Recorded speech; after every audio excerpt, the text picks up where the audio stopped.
Okay, so this is a Board of Health meeting. Today's date is Monday, August the 16th, 2021. And we have a unanimous board attendance here. Good morning, Henry. Good morning, Ray. Good morning, Jim. Morning. And we have some members of the public. Thank you for joining us.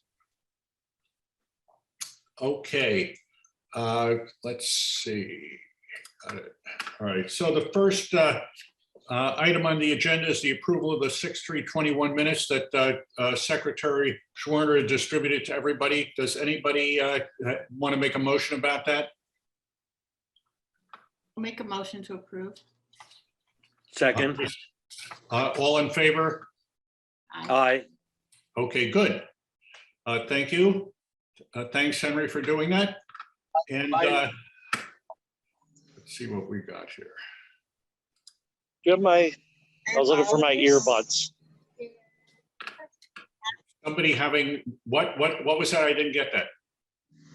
Well, that was Mike Canals. You might want to be on mute, Mike. Oh. Mike, do you have something to add in about that? Good morning. Sorry, what was that? Mike, have you anything to add about what we just talked about approving the minutes? No, sorry. Okay, good. All right, good morning. Good morning. Thank you. Good morning.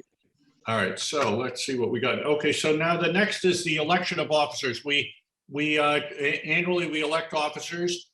I'm going to suggest that for this meeting, that after we elect the new officers, that we continue with the existing officers. That is, I as chairman and Henry as secretary until the end of the meeting, just so that we have continuity through this meeting, and because we've sort of been prepared for it, and nobody will be behind the eight ball because they're elected to something new that they weren't prepared to do. Does that seem reasonable as a procedural way to do stuff? Yes, it does. Okay, good. Ray, you in with that? You agree with that? Good. Jim, do you have more than your usual objections to those things? No. I'm not a board member. I have no say. I know, but you always are. Good. Very good. Okay, so I would like to have volunteers or nominations for the position of chair of the Stockbridge Board of Health. I'd like to nominate Dr. Charles Kenny to continue as chair of the Stockbridge Board of Health. I'm in favor of that. All right, well, thank you both. Any other volunteers? I guess we sort of narrowed it down. Thank you both for that. All right, well, all in favor of that nomination? Aye. Okay, can we have a vote unless there are other members that want to volunteer? So let's have a roll call vote. All in favor of Charles Kenny as the chair? Ray? Aye. Yes. Okay, Henry? Aye. And I'm in agreement with that. Thank you both for your confidence. Okay, now for the position of secretary. Do we have a volunteer or a nominee for secretary? I'd like to nominate Hank. Okay, I second that nomination. All in favor? Aye.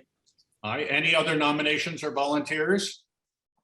Okay, can we have a vote, a roll call vote to elect Henry to continue as secretary? Ray? Aye. Henry? Yes, aye. And I'm for it. So Dr. Schwerner is unanimously voted as secretary for another year of the Stockbridge Board of Health. And Both. okay, so congratulations, Henry. Thank you. Now, the next item on the agenda is a public hearing. So what I'd like to do now is I'm going to open the public hearing, and Jim is going to give us a little background on this hearing. Would you do that, please, for us, Jim?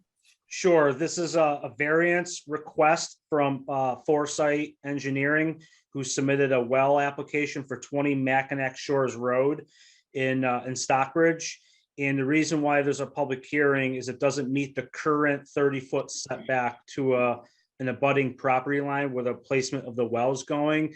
So part of our local Board of Health regulations, any variance request, the board must conduct a public hearing. And I think I have Steve Mack from Foresight and Adam from Foresight. I guess I'll turn it over to them.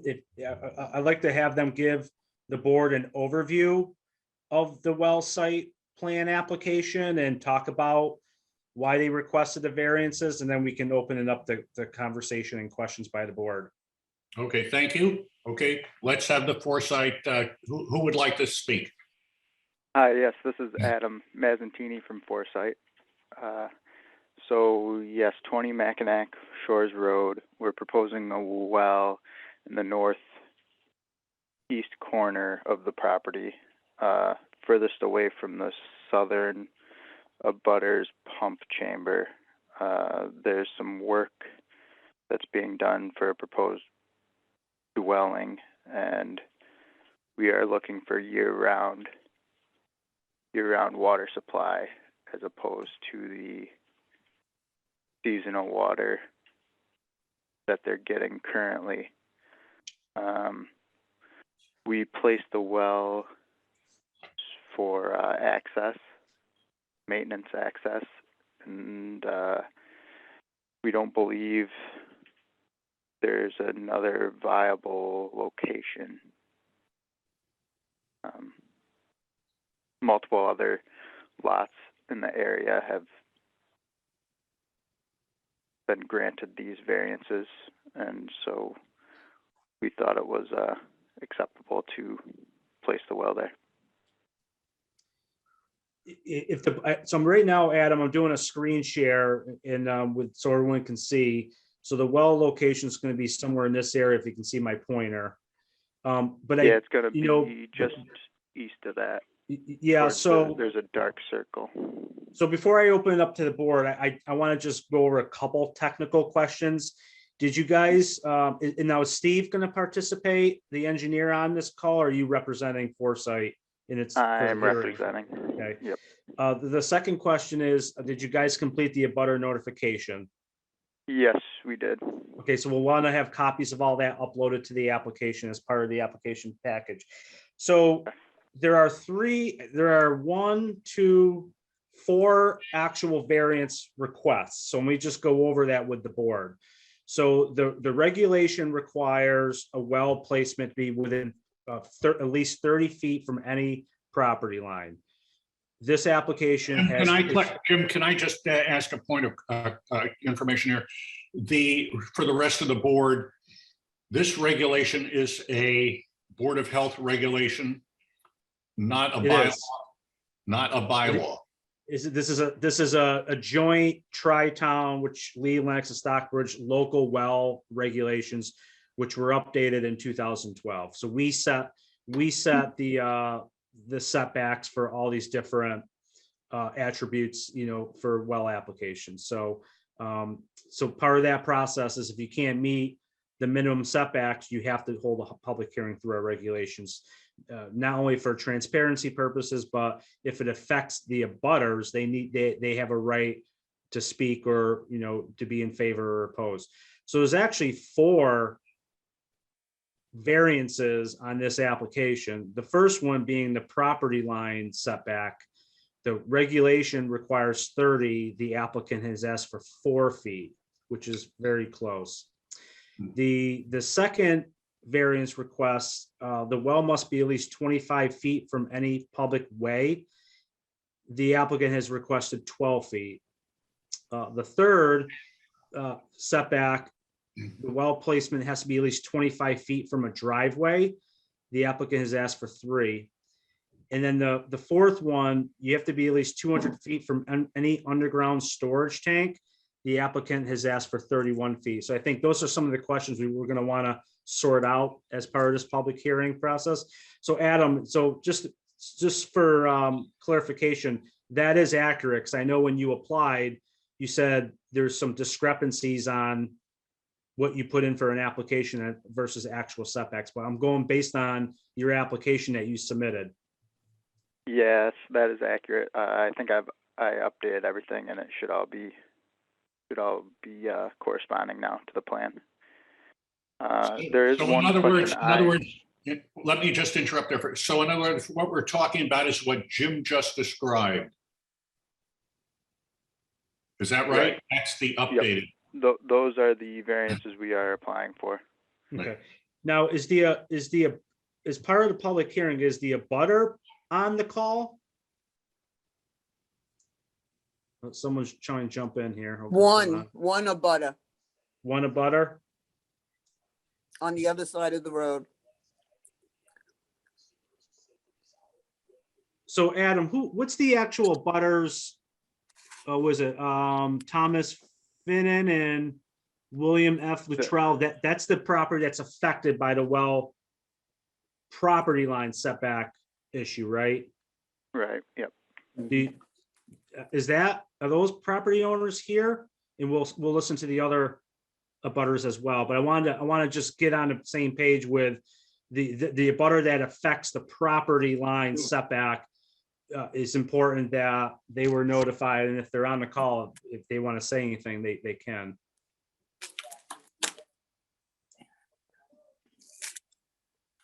Okay. Dorothy, did you want to add anything or ask us any questions? No, just wanted to listen to the whole thing. Okay, so yeah, adding on to that, I want to just go over with the board my questions, comments, and concerns. So they drill the well 4 feet from the property. How are they going to contain the slurry runoff to the other property? Because it's so close to the property line. That's the first question. Will the well driller actually be able to drill a well without interrupting the property next to it? It's a question for Adam. I think they should be able to have a slurry pit and the appropriate erosion sediment controls along the property line to divert it away and collect it from. Well, I'm asking because the slurry, usually when a well application is submitted, there's a slurry pit design piece that goes with that, and that's not on the application. It's not on the plan. We have the slurry pit location shown, those dashed gray lines. The slurry pit is on there, Jim. At least it's on this. The slurry pit is Yeah, there. usually there's a closer description, Adam, that show it defines. It's a side profile detail that shows the slurry pit, how big it is, not just from a topographical perspective. So it'd be helpful just to show that on the plan, because we can't have any runoff or erosion onto the other abutter's property to make sure that their property is not affected. So that was my first question, better detail on that with a profile, not just from this view. I'm not really so concerned with the variance to the public way. Adam, what's the public way setback issue? Because if it's a town-owned right away, I mean, is that something that DPW or the select board has to approve on? Or it'd be helpful to have a little bit more information on the setback to the public way issue. Yeah, I'm not sure who would respond to that, or who would have an issue with that. It must be the DPW, or yeah, I guess I'd have to. I'm not sure whose jurisdiction that is.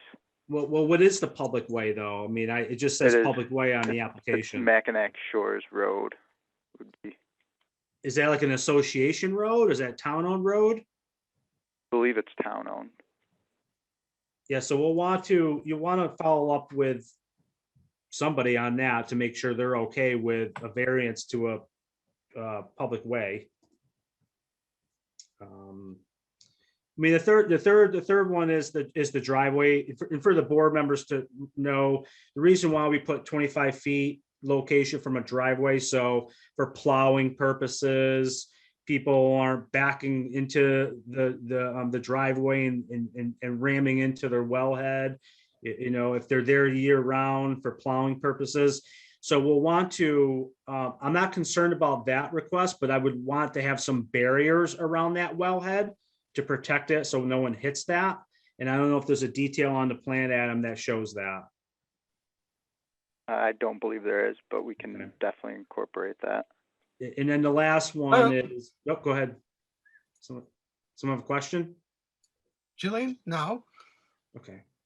In the I fourth, did call you? How did I do Fair. that? My phone must have a little. okay, so underground storage tanks, the regulation requires 200 feet. The applicant is asking for 31. So Adam, what is the type of fuel for the underground storage tank? It's a propane tank. I wasn't sure Propane. which type of underground storage that variance was referring to, but I figured I'd show that propane tank. Yeah. The rationale why we have 200 feet was usually based on petroleum underground tanks, because if they, the tanks rust out, leak, they can cause contamination to the well. Do you have any, how old is the propane tank, do you know? Mm, I think it might be proposed. I think it's going to be Oh, new. proposed, so it's relatively newer, so I'm not really concerned about that, but if it was an oil tank, I would probably ask for additional VOC testing once the well was drilled, but I don't really have any issues with that. So those are the 4 comments I have, and it seems like a couple of those need to be clarified. So the yarn is this Queensland collection. Yeah, so sorry, somebody's speaking. Yeah, who is speaking then? Can I please have whoever is intending to speak ask me for permission to speak so we can have some continuity with it, please? If you want to speak, please let me know, and you can either chat or you can just tell me. I think probably telling is good because then everybody knows that. So, just either raise your hand or say your name and say you'd like ask a question or do it, and please feel free to do that. Is there a question right now about this? Okay, any members of the board have any questions about this so far? No. Okay, well, I have a question. I thought we were just discussing an abutter permission variance. I didn't realize we had 3 other variances that were coming before us. Are Yeah, so these variances? yeah, Dr. Kenny, the reason why we're having the hearing is because of the property line one, but there are 3 other ones that are contained within its own site that doesn't affect any other abutter. So the abutter, it triggers the public hearing, but yeah, you're right. I thought, when Adam and I were discussing this initially, there was conversation about the setbacks not being accurate, but when I pulled the application up literally 15 minutes ago, I did see the other 3 on there. So I thought those were adjusted, but but the public way notification, trying to figure that out. I think some protections around the wellhead in the driveway and a better detail in the slurry pit are my 3 things. Then I'll open up to the board for their comment and discussion if they want to do next. Okay, so at this point, are there any questions from the audience or the public? All right. Any of the board members have any question, particularly besides what Jim has commented on? I think my only comment is, have the abutters raised a concern about this?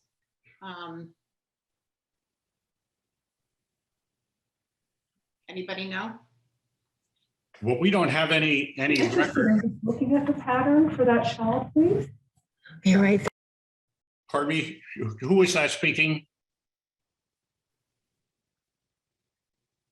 I'm sorry, I didn't hear who was speaking or asking a question. So Adam, that'd be a question to you. Has the abutter reached out to Foresight with your abutter notification? I have not heard from any abutters, no. Okay, I have a question. Do we have proof or any kind of a confirmation that the abutter has been notified and agrees to this? So that's what I'm going to upload the certified mailed receipts and the letter to the Tri-Town portal. So Dr. Kenny, so the abutters don't have to technically say yay or nay when they get the notification, really. Actually, someone's jumping in now as we speak. I think it's who that is. basically it's to notify them of the date and time of a hearing, that which would then give them an opportunity to present themselves and speak at the hearing. It's the hearing process that is where it's voted up or down. Yeah, I understand it. I just wanted to know, first of all, I guess we did not, as part of the application until right now, get proof that the abutter had been notified. And I'm still asking the question, do we have any kind of information about what the abutter's opinion is about this, just because I'd be interested in knowing it? I see Bill, Mr. Luttrell is on, who is the abutter. I'm not sure. Mr. Luttrell, this is the Stockbridge Board of Health. We're in the middle of the variance hearing for the proposed well for your neighbor. And I see that you are an abutter that you're on. Do you have any questions, comments, or concerns for the board as we discuss this further? I'm sorry, we logged in late. We missed the deadline to log in. I guess our only question from the application we saw, it wasn't clear where they're actually going to place the well. So this is, can you see my pointer on the screen, sort of? Yes. Yes. So this is your property up here. You're the only abutter that's technically affected by the well location. So the local regulations require 30 feet from a property line. They're requesting 4, which I raised a question about how they're going to contain the slurry and the sediment as they drill the well, because it can affect your property. And Right. we've already asked for a little bit of a better detail where they're going to put that slurry pit. I have, in my experience, seen wells drilled closer to property lines without it affecting it. But in fact, let me try to zoom in. Let me try to zoom in real quick and see if you can see a little bit better. So Adam, do you want to go over where the well is? It's where's the well So it's in that location? northeast corner by Mackinac Oh, right Road. here. Right Yep. here, where this 37-foot thing is, there's the well location. So there's a little bit of, there's not much room there to put the well. You can't put it towards the bowl. My only concern is, everyone's on sewer up there, which is fine. We're not talking septic issues. It's Mr. Luttrell, do you have a well, or are you on a seasonal water supply for your lot? We're on both, actually. Both. So we switch back and forth, and our well would be kind of in the course near the corresponding corner of our lot. So, and I guess that would be my one concern is, if they drill a well and hit the same aquifer that we're in, is that going to affect our water supply during the winter season? I mean, so Adam, do you know how far away their well is compared to your proposed well? I mean, No, I tried to locate it. I wasn't about to traipse onto their property, Oh, but well, I that's couldn't right. see it Yeah, from the it's- property line. The well's on. This is Tom Fine and the other, the abutter. Yeah, the well is basically the same location on our property. It's on the other side of the steps going down. but on the opposite side of this, On the so opposite probably side up of the here property. somewhere. Yes. Yeah, that's pretty, typically we want at least 20 to 30 feet between wells, to be honest with you. And they're gonna have to do a pump test anyway as part of the process. They have to drill the well, disinfect it, and they have to do a pump yield test to make sure that they have adequate yield. I in my many years doing this, I've never seen wells in close proximity affect the other's yield. We try to keep, 20 to 40 feet in between. That's why hence we have a property line setback to give a little bit of wiggle room. Unless if you struggle with yield already, then I would probably be a little bit of a concern, but you don't go through those kind of issues, do you, with yield No, issues? No, we have ample water. Yeah, Yeah, and yeah. when they put our well in, it was the same issue with our neighbors, because our property is just as wide as this property. So we had the same issues, and our well drillers were able to do it without disturbing the neighbor's property.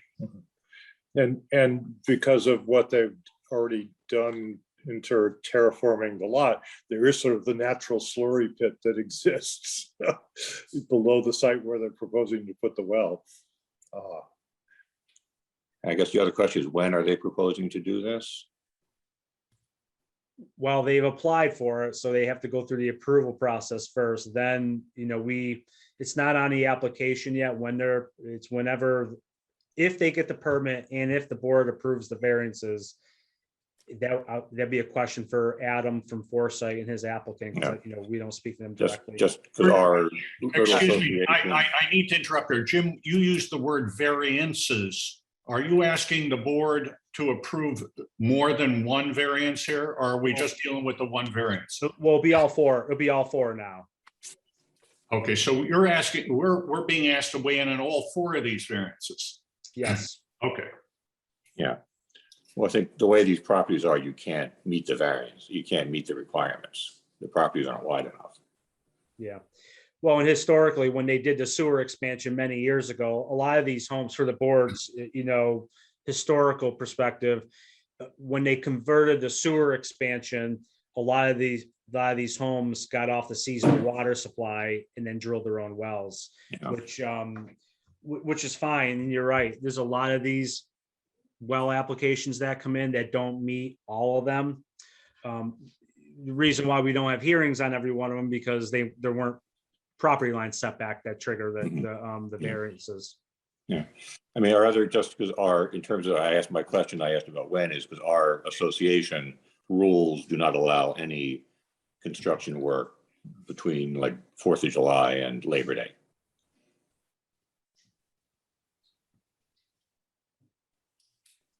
Are there any other- go ahead. Who is that speaking? Oh, sure, that was Tom Finan. I'm Bill Luttrell's husband. Okay. We're the and- butters.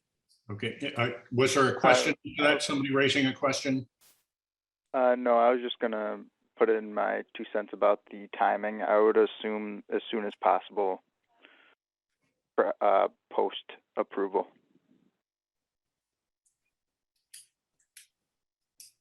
Well, as soon as Okay. possible around here is after Labor Day. Okay, so the question of when, I think, is not really relevant to the board here, so I'd like to just curtail that discussion at this point. What I'd like to say here is that we have before us 4 variances. Jim, correct me, I'm trying to clarify this for the rest of the board members right now. Originally, we thought we were going to be having a variance discussion about one variance, which would be the proximity of this well to the abutter, Mr. Luttrell's property line. It was within the 30-foot restriction that had previously been put in place. And that was the reason that we're having this public hearing about it. Apparently, there are now 3 other variances that are being considered. Okay, so I just want to make sure that we're all on board about that. And Jim, is that exactly what you're proposing here? Yep, property line variance, public way variance, a driveway variance, and underground storage variance. Okay, any other questions from or comments from the audience or the public? No. Is that underground storage, is that our propane tank you're talking about? Can you ask that question again? Identify Sure. yourself. Just the underground, we weren't aware of an underground tank around here other than our own propane tank. Is that what they're talking about? Adam, it's a question for you. It's on your application. Yes, we are referencing the proposed propane tank on the applicant's property. Okay. How about the propane tank on our property? We do not have that located. Because this will be Do you have closer it? than, Do you have 31 a feet. reference point? well, it's in the middle of our property up by the road. I can certainly show it to you. But it would be closer than 31 feet. Okay. Yeah, I mean, when you do a property line reduction setback, Adam, that triggers a lot on the other property. If we were 30 feet away, most is probably wouldn't even be irrelevant. So I think, we need a little bit more, at least it's up to the board to decide, but I think there's a few things we still need to get information on. I mean, if the board wanted to, they could always approve this contingent upon receiving the additional information, but again, I want to just review what my concerns were. Some type of detail about protecting the wellhead on the driveway. We need some type of approval by somebody on the public way variance. It'd be helpful to know where Mr. Luttrell's underground tank is, just for reference point. And more detail on the slurry pit.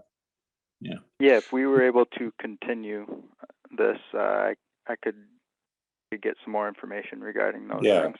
And we'd be happy to, we're actually here all week, so we'd be happy to show you where our stuff is. Okay, that's good. Any other public comment or questions?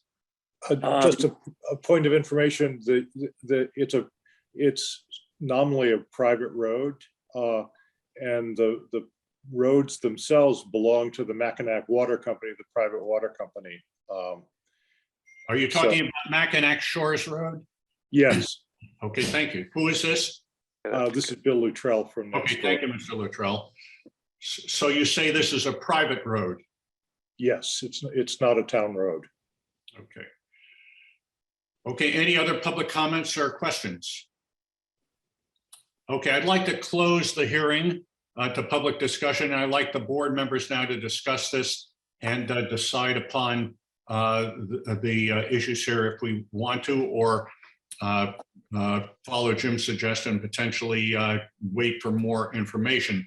I would just like to say, I'm a little surprised that we're considering the four variances. I thought we were only going to be considering one, and I thought it was a pretty straightforward one.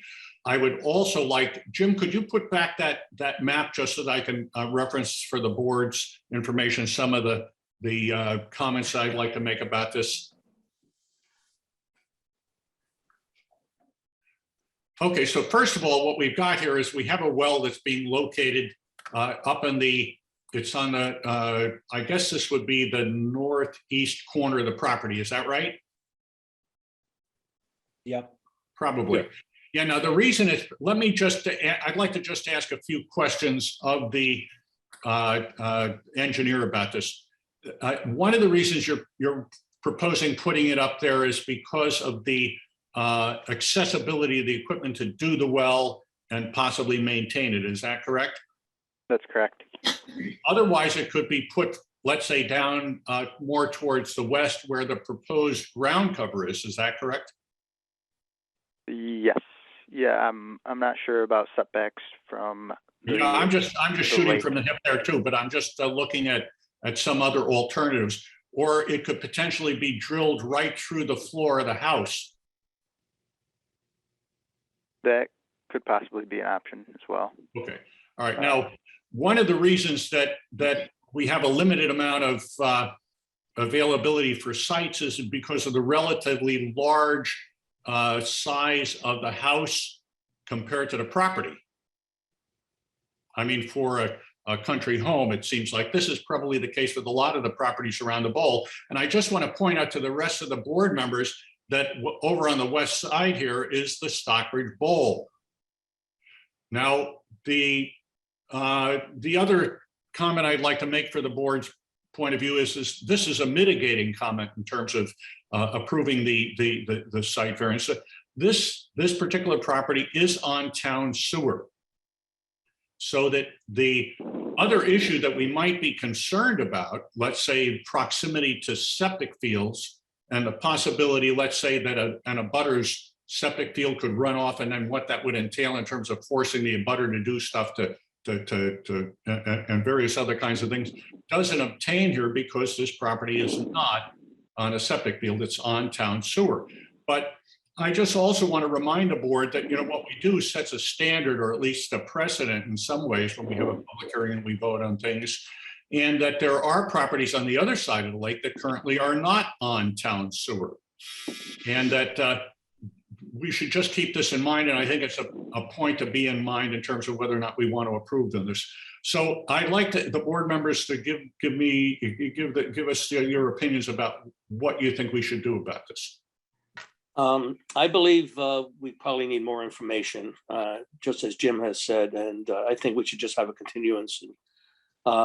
We look at this when the information comes in. I don't think we have the information available now to make decisions on these variances. I agree. Okay, Jim, you want to, I mean, I know you want to have more detail about the slurry pit. Okay, what other information do you specifically want to have forthcoming so that you as, the person who's going to be inspecting this are satisfied that you got what you need? Yep, I'll give you a bulleted list. So it was discussion about the public way that may be private, not town owned. I think those folks need to be notified and they should be part of the next continuance. So I don't know if it's a Mackinac Shore, you said water supply company. I don't know who's in charge of that, but they should be part of that abutter notification, and they should be able to weigh in an opinion as well or add support with that variance request. So there's that one. I'd like to see a better slurry pit detail. Hold it, Jim, before you move on from that, why do you want that? Why do you want to have that? Well, because the regulations require 25 feet from any public way. They're asking for half of that. And so that whoever is responsible for that public way has a right to an opinion and be part of that. This is a tri-town regulation now, because I haven't done my homework on these other variances because I didn't think they were coming up. No, these are tri-town local well regulations that were enacted many, many years ago, and that everybody has to comply with. If not, they have to ask for variances. So the public way one, if in fact it's the Mackinac Water Supply Company, I don't know, Adam, if they were part of that abutter notification either. Okay, so Jim, one of the things, we discussed this ahead of time, of course, about the abutter, but I'd like you to provide the board members with the relevant regulations concerning these other variances, okay? Sure, yep. And if you can, when you provide the board, besides discussing it now and just giving us a little bit on it, I'd like you to give your reasons for telling us why you think these things are important to have, okay? Okay. Thank you. All right, what's your next issue? I would like a better detail on protecting the wellhead on the driveway. That's 2. So the wellhead detail, okay. The underground storage tank. We want to know where the abutters underground storage tank is, because I think that comes into question. If it's more than 200 feet away, it's irrelevant. But if it's less than 200 feet, we gotta have a detail. What is that underground storage tank going to store? Propane, that we're told. Okay, and what is the propane going to be used for? I would probably think heat or hot water. Okay, all right. I just want to be sure that we understand how this is connected to this, so everybody knows that. And the proximity to the other propane tank was relevant for what reason? Well, any underground storage tank less than 200 feet has to be identified. Why? Because the regulations require it. It identifies potential contamination to water supplies. So in other words, if there was a contamination noted and it was within a 200 feet of another propane tank, you wouldn't know which propane tank was leaking? Well, possibly, yeah, but we always want to identify any potential contamination within a certain radius of a water supply. And it's not just. I just want to know, I want to know specifically why. So when you do this, I want you to put down specifically why we're interested in it. Okay, so that everybody on the board knows that. Sure, it's potential sources of a contamination of a well. Right, but why should it be of concern that it should be within a certain proximity to another propane tank? Well, I think we're kind of diving away from the conversation. I can send the board the regulations, and they were adopted many years ago. Okay, all right, do that. I'm sorry. I didn't have this information ahead of time, so I didn't know. All right, Yeah, so that's the third one. And any other stipulations you want to have in place? I think those are the 3. Those are the. What about those are the slurry pit detail? That's a fourth one, right? I talked about the slurry pit. I talked about the public way. I talked about the driveway, and I talked about the identification of the underground storage tank locations. Okay, and will you be in communication with the engineer, so when this information will have been forthcoming, you can let me know so that we can schedule another meeting or a hearing. And it will be a continuation of this current hearing? Be a continuation. Okay. Do any of the other board members want to add anything in at this point? Not at this point, no. Okay, so I'd like to adjourn this hearing to be continued at a future date when we have the information that we just talked about, that Jim just told us about forthcoming. Does that everybody agree with that? Yes. Yes, Can I have a motion to adjourn the hearing under those with those stipulations? I so move. A second. All right, all in favor? Aye. Aye. Okay, thank you. So the meeting has been adjourned. The hearing has been adjourned. Dr. Kenny, Mike Canales has his hand raised. I'm sorry, I didn't get that, Mike. You want to speak up? Yes, in order to continue any hearing, you must continue it to a date certain so that the people that were on today, you have to set a date for the continuation of a hearing. Well, this is the point that I was just making with Okay. Jim there. I don't think we have that possibility. Do you want to just set a date and just assume that they're going to be able to do it? Right, if you set a date, say 2 weeks from now, and the information isn't, then you can always continue again, but let's always continue to a date certain under hearing. Okay, so this is, Jim, do you want to give me a date that you want to propose this for? Do you think this can be put into place and then we can go forward with it that way? Okay, yeah, so thanks, Mike, for that. So I think we have two choices here. We can approve the variances contingent upon receiving the additional information, what we discussed, or we set a date and continue the hearing. Okay, well, we've already adjourned it. Mike is giving us a bit of information that's useful in terms of clarifying the adjournment and that we're adjourning it into a specific date. Okay, so that's where I think we are at this point. And so what I'd like to say is that we need a date, okay? And then we Can we do the same time next Monday on the 23rd? okay, shall we, how about you, other members of the board, how does that look? I'm working. Okay, Henry? It's fine with me. What about, Ray, do you have another day that week that would be available to you that you might suggest? I'm off both the 24th and 25th. The Tuesday, that would be the next day, Tuesday. How about Henry? Is That's that fine also, Jim? I believe. Let me just check. So we're looking at the 24th at the same time. Okay, now, just speaking to the engineer, do you think you can have that information that Jim has asked us about in that, at that time? Adam, Hold on, let me. would you like more time? I think I could get the information by then, but I don't believe I will be able to make the meetings. I won't be in the office the 24th through the 26th. All right, let's look at the following, let's look at the following week then, the week of August 30th. I'm off on Monday, the 30th. All right, how about that Monday, same time, 2 weeks hence? That's fine with me. Yeah, Okay, fine by Adam, me. that seem a little better to you? That works for me. Jim? Yep, Okay, so we'll put this on the agenda then, 2 weeks hence. 10 at the 10 a.m. Board of Health meeting. Okay, thank you. All right, so the next item on the agenda is the monitoring updates. Okay, the Stockbridge Bowl monitoring updates. Jim, you can just get us back into a full screen there if you want. I don't know what, I guess you're there. Okay.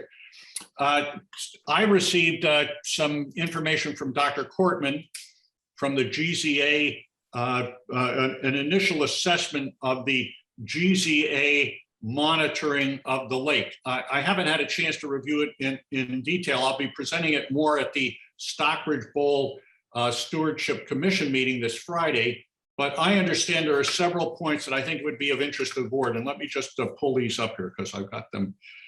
I've got to get my screen to a place that I want it. Let's see where I want it. Okay, so just looking at the, this is the, as you know, as everybody and who's with us should know, the town invested in quite a bit of money in a testing program, which is being done on a regular basis to look at various characteristics of the Stockbridge Bowls water quality that help the board to understand better a predilection to cyanobacteria blooms, which was what brought the board to a point of having to issue a health advisory a couple of years ago, and in late August. Now, this year, Dr. Kortman is a cyanobacterial specialist who's working with the GCA, and he's given me a preliminary report on some of the data, comparing this data to what was observed last year. And last year, we found that the major cyanobacteria that was present in the lake was Oscillatoria. Oscillatoria is a potentially toxic cyanobacteria, can produce poisons that can cause the lake to be closed. And in fact, it may have very well have been the cyanobacteria that was the major component of the need for the advisory a couple of years ago. The density of the Oscillatoria this year is much higher than it was last year. It's twice as many, 240,000, almost 250,000 cells per cc, as opposed to a little more than 46,000 last year. Okay, so this is quite a bit more. There are not so many other cyanobacteria. So for example, last year we had microcystis, another toxic cyanobacteria. The Oscillatoria has become predominant. In some ways, the Oscillatoria is a more friendly cyanobacteria. As I said, it can be nasty and make us issue a health advisory and give us the same trouble we had in 2019, but it does tend to be more forgiving of the schedule that we have during the year, so that it tends to come out later in the year when it's colder. Generally speaking, it exists at a lower level than other cyanobacteria do. So it's, in some ways, it's good that the Oscillatoria is the predominant species, but on the other hand, there are quite a bit of them. This year, another more troubling problem is the fact that the lake is not layered. It's not stratified as much as it was last year. The layering of a lake, the stratification of a lake, is basically the idea that lakes tend to have cold water in the lower layers and warmer water in the higher layers. And surprisingly, it's really amazing when you first look at this, there's quite a bit of there's a very rapid transition from this warmer layer to the colder layers in a lot of lakes. And the more rapid that transition, the more deeply it's stratified, the safer the lake is in terms of predicting a cyanobacteria bloom. The reason is that it's the mixing of these layers that tends to provoke a cyanobacteria bloom. And that mixing comes from wind and a lot of water going in the lake and things like that. The more layered the lake, the colder the water below compared to the water above, the less vulnerable it is to mixing. This year's lake is more prone to mixing. The stratification is not as abrupt. So this is another vulnerability of the lake to cyanobacteria bloom, besides having the larger numbers of cyanobacteria.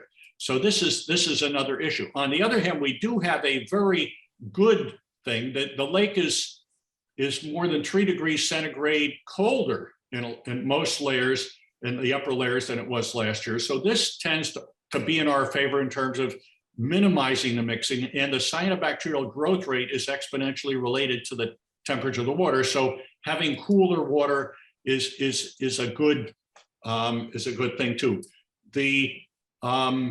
And basically there are some other parameters that I haven't had a chance to study in great detail, but I would say there's a mixed message here. We have a potentially more favorable cyanobacteria, the oscillatoria, even though it's still potentially toxic, but it's in higher quantities. We have a negative that there's less stratification, but we also have colder temperatures. So Dr. Cortman recommended that we have a more further testing. You know, we do some periodic testing, and I understand that the town has stepped up and started to do that. Now, I noticed that,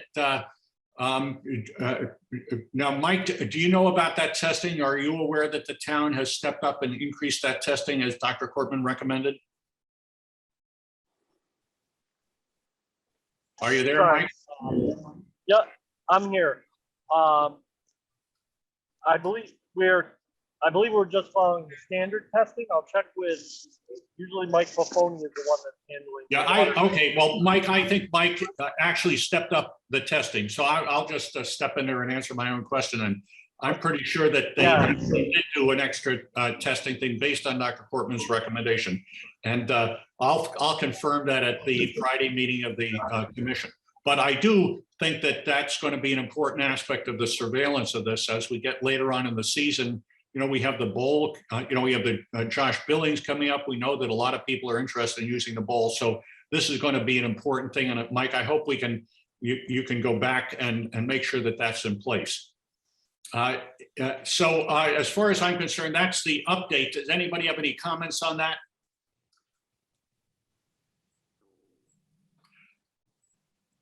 Okay, so the next agenda item then is something that Ray was managing, the age-friendly updates. Do you want to say anything about that, Ray? I guess the only thing is you brought to my attention that there was some funds available to perhaps allocate to anything that would help our elderly population. Do you want to just elaborate on that for a second, Charlie?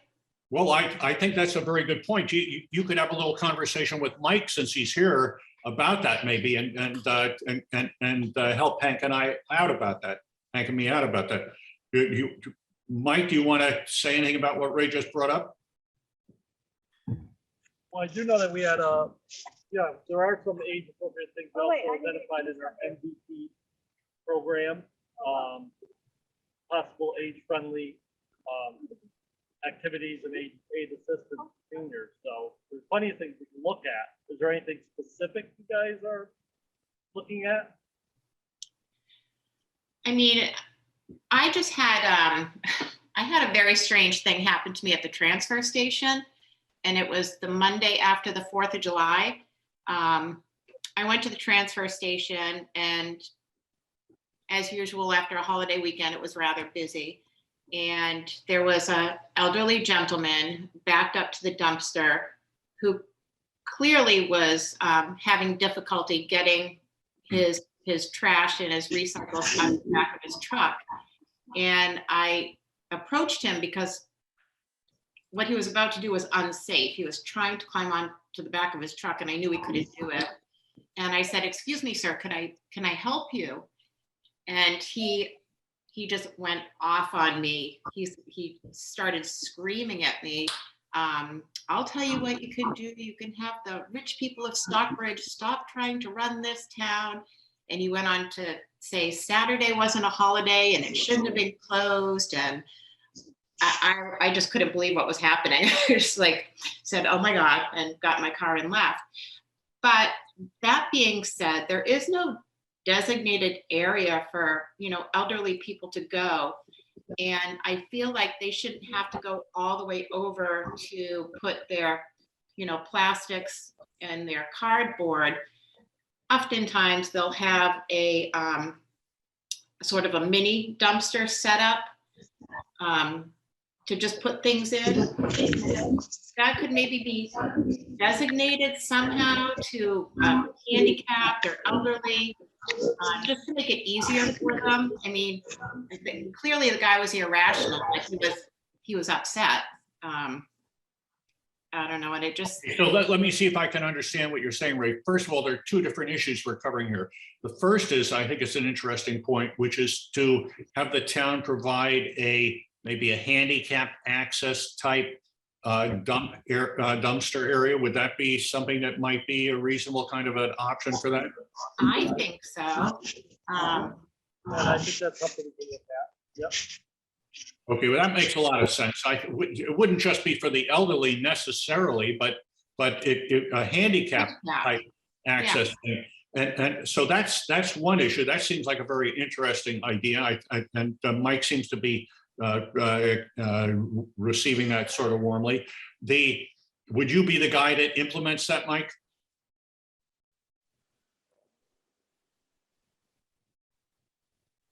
Does the buck stop with you, or do we proceed further with this? Are you there? It would be me. Sorry about that. I thought I was muted, unmuted. Yes, I can, I'll coordinate with you. We'll look at what options we have of some type of bin that stuff could be dropped in, moved over, and then dumped by the attendants instead of people if they wanted to take advantage of it. Yeah, we can look Okay, into good. that. The buck will stop with me. I will look into addressing this and get back to the Board of Health. Okay, good. And if you have any issues, please let me know about that. The other idea, though, I think is a broader scope one, Ray, what you brought up, was, which I didn't think you were talking about specifically, was the idea of funding focus. And you brought that up to Mike. Do you have any specific ideas about that? I don't. I just think I think it is a concern. I think it is a problem. And I don't think anybody has, considered that, a simple thing like going to the transfer station for us is a simple thing, but for that population, it's actually not. Okay, so you're talking about funding of that particular idea as well. I'm just saying it's an issue, and is there something that we can do about it, and and how can we address it? Okay, so let's see if I can hit the nail on the head. Mike, you can weigh in on this too, please. And Henry, would it be worthwhile for us to put on the agenda in the future a discussion about how the board would see that funds might be used? And Mike, are we talking about funds that the board might be able to recommend to the town to use, or do we have not any voice in this at all? No, I think I could definitely follow back up with you guys on this, but I do think this will fall to the select board. We are doing our ADA assessment, and we have a draft one done, and some of the areas we've identified are the transfer station. So we can look at funding from a number of different sources, and including the recycling bins program and others that we could look into getting involved in for the purchase of bins, swap shops, things like that. So there's definitely some options. Let me look into this and let me get back to the board at your next meeting. Okay, good. Let me know when you're going to do that so I can put it on the agenda, please. I will. Okay. And Dr. Kenny, if I can just Sure. interject too, and since we have Mike on the call, many years ago, we worked with Berkshire Regional Planning and other organizations on what we used to call age-friendly Berkshires, where they got quite a bit of funding, and they did a lot of walkability assessments, for example, in downtown to really promote age-friendly Berkshires, where we have all ages across the spectrum accessible to stores and healthy restaurants and so on and so forth. And many years ago, under our Mass in Motion grants, a long time ago now, we had done some walkability assessments kind of in certain municipalities across Berkshire County, and in Berkshire Regional Planning ended up taking that lead on until the funding kind of ran out. And so we have asked several times to get some of those documents from Berkshire Regional Planning, because those reports or studies or whatever that they have are tools in the toolbox that are just sitting there. Exactly. And Ray and I and the board have talked about reaching out to them, which I have several times, Tom Matusco, Laura Kitross, others, asking if they had any leftover studies, information that they can share with municipalities, in hopes that we could pick up some of those smaller pieces to promote better better things in Stockbridge, like walkability. At one point, we were going to do this big loop connecting people to Namakeg and others and really promote healthy lifestyles and walkability. And we just keep getting dead-ended where we just can't get this information. Someone at Berkshire Regional Planning has to have some of this information, so we're not reinventing the wheel. And I think if I have any ask for maybe you or the select board, can you help us facilitate a conversation with BRPC to see what they have that they can share with us? Yes, we can absolutely set up a meeting with BRPC and ask them for that information. Jim, would you like us to invite them to the Board of Health so that we can have that kind of conversation? I mean, we could, it just, it'd be nice to pin them down because the age-friendly Berkshire's funding kind of died out. Yeah. But just like all these other things that BRPC has done, like Sustainable Berkshires was a huge grant many years ago. And like, it's really hard to get that information because we have an opportunity and a board member who was really active in age-friendly. And, you know, we did the survey there a while back, Ray, we shared that with the board, but like, there's got to be things that were completed that we can look at to see And what I don't makes think sense for I don't Stockbridge. think an invitation is going to be enough. I think it needs to be a formal request for the information. And So, Ray, this would be helpful to you, you think? I think it would be helpful to everybody. Okay, so would you like to make a motion then that the board, you know, make a formal request about this? How would you like to have that motion read? Jim, I think that if, you know, we say just that all this work has been done, we know it exists. And if we could request that we get that data that has been collected. Okay, so Jim, can you put together a request, or as Ray is suggesting, maybe you can discuss this with Ray, how you'd like to do it, and then distribute it so that we can discuss this at the next meeting? yeah, I mean, I think it's a simple, I think it'd be a simple motion where the Stockbridge Board of Health is asking for any available information regarding age-friendly Berkshire's work to be shared with the Stockbridge Board of Health. That's public information. All the data that was collected. Okay, so if you remember, are you on board with that? Yep. Yes. Okay, all right. So Jim, you'll get you and Ray will put together some sort of formal motion so we can look at this at the next meeting. Yeah, I'll try. Well, I mean, Put it on the agenda. Okay, good. I'll put that request in today to Tom Matusko. If Ray remembers, they actually had a funded coordinator. And when Ray Yes. first got on the Board of Health, we actually And had a they scheduled defunded. meeting. And then that person was laid off and it died. It died out. Yeah. And It we've kind asked of- several times for information. We just, I don't know if there's like not a staff member that's associated with age-friendly work and just keeps getting punted around. But I think we just go to the top, to the executive director, say, we're requesting any information from age-friendly that can be shared with the town of Stockbridge Board of Health. All right, well, put into place in your distribution to the members for discussion, all of these procedural things that you'd like us to get done, and I'll make sure that it gets done at the next meeting. Okay? Mhm. Good, thank you. Okay, so anything else in the age-friendly updates? Ray, or anything else? Henry? No. Okay, all right, so Jim, the Triton updates. I guess some people are interested in what is that virus that's out there? The Delta? Oh, Well, yeah. before I dive into the COVID-19, I'll give you a couple updates. All right. So the Southern Berkshire Public Health Collaborative, quick update. You know, that's that huge grant that we wrote. We created the Southern Berkshire Public Health Collaborative.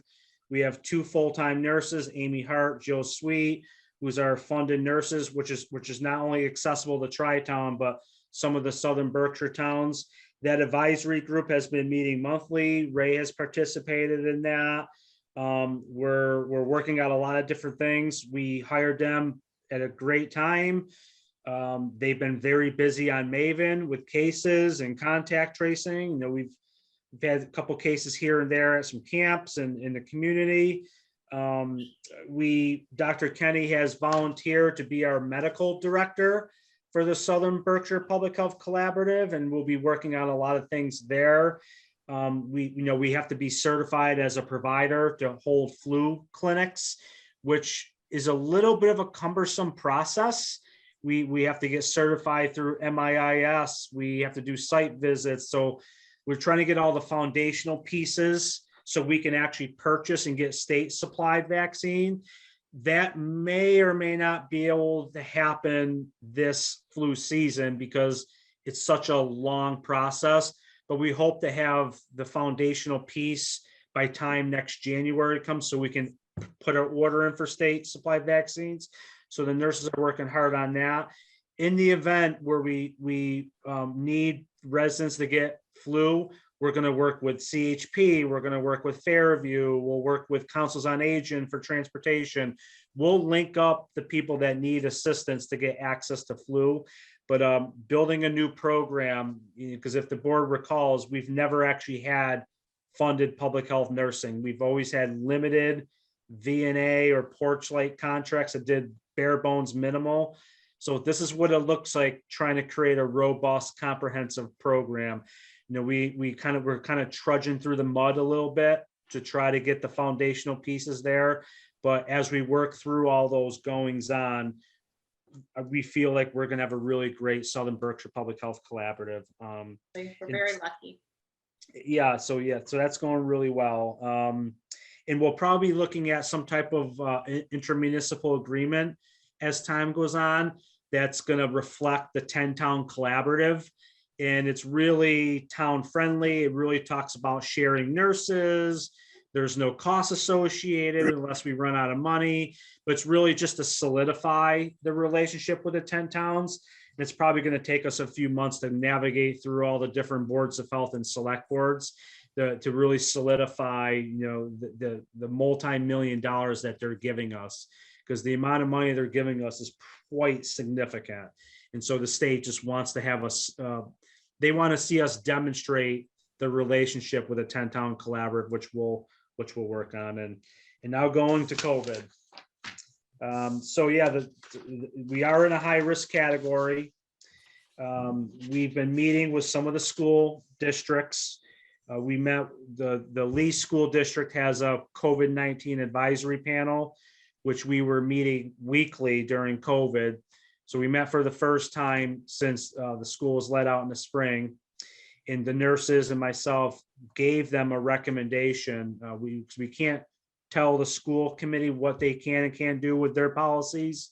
We strongly recommended that they seriously consider an indoor masking policy across the board for at least a period of time, because the Delta variant is here.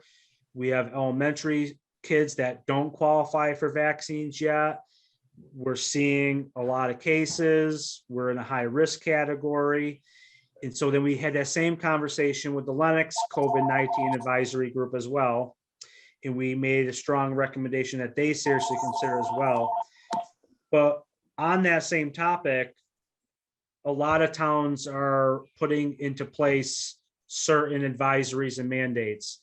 For example, the town of Lee and Lennox, from the chief administrative officer, mandated indoor masking at all municipal building, town-owned municipal buildings. Lee and Lennox did that. The city of North Adams mayor did the same thing for municipal buildings. Berkshire Hills School implemented a mask mandate across the board.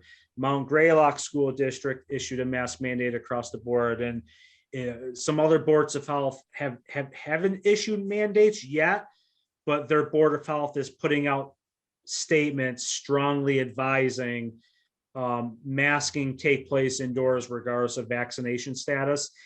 And an advisory is simply that. It's an advisory. It's a heightened awareness, letting the community at large know that this is serious, and that people start to really look at increasing their masking.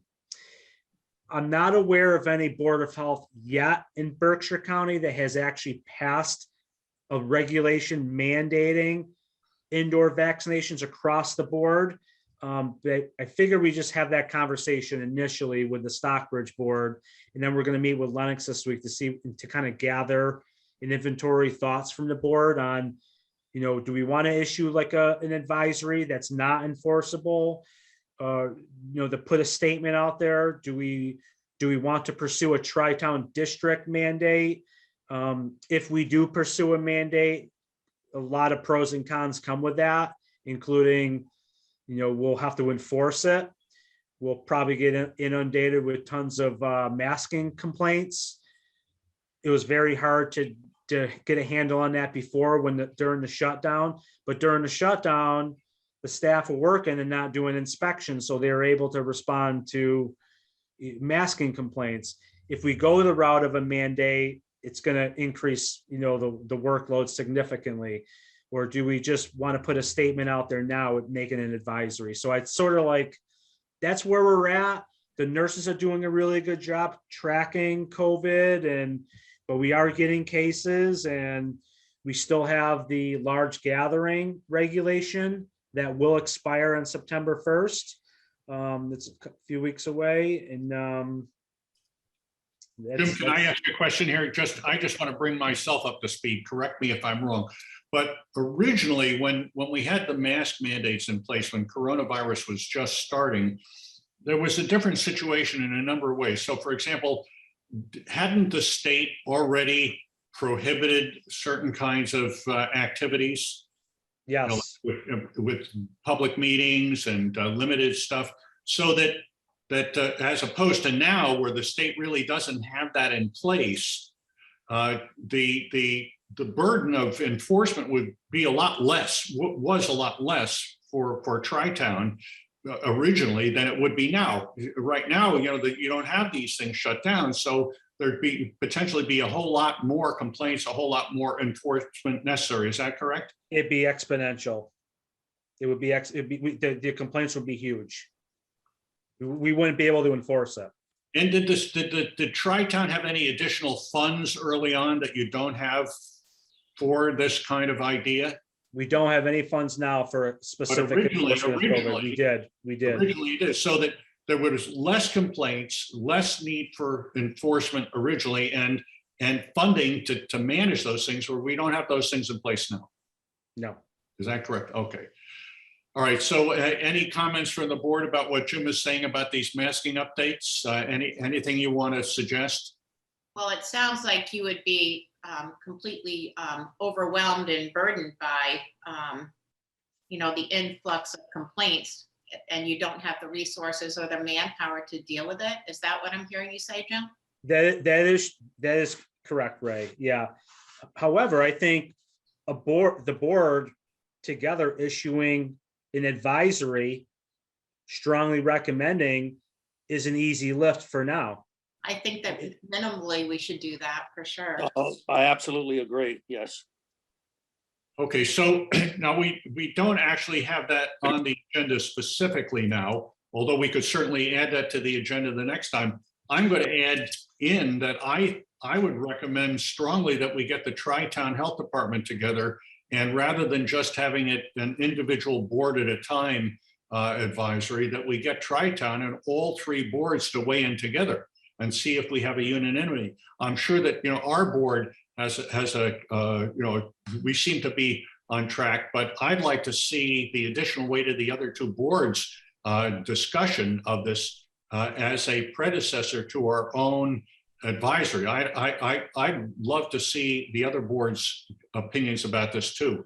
Yeah, what do you guys think about that? It's possible. Jim, do you think we could get together a Tri-Town meeting relatively soon?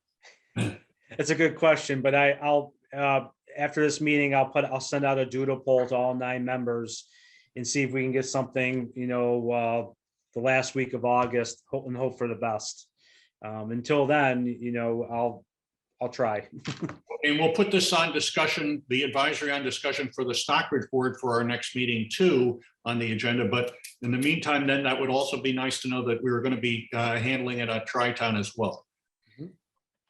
Okay, any other, Jim, by the way, I wanted to congratulate you on getting together that Southern Berkshire Public Health Collaborative. I think that was a really a magnificent achievement. I think that's going to serve the whole of South County really well. Okay, so it's 11:15 a.m. Do I have a motion to adjourn the meeting? Motion to adjourn. Second, All in favor? Aye. aye. Okay, thank you all for joining us. Have a good day.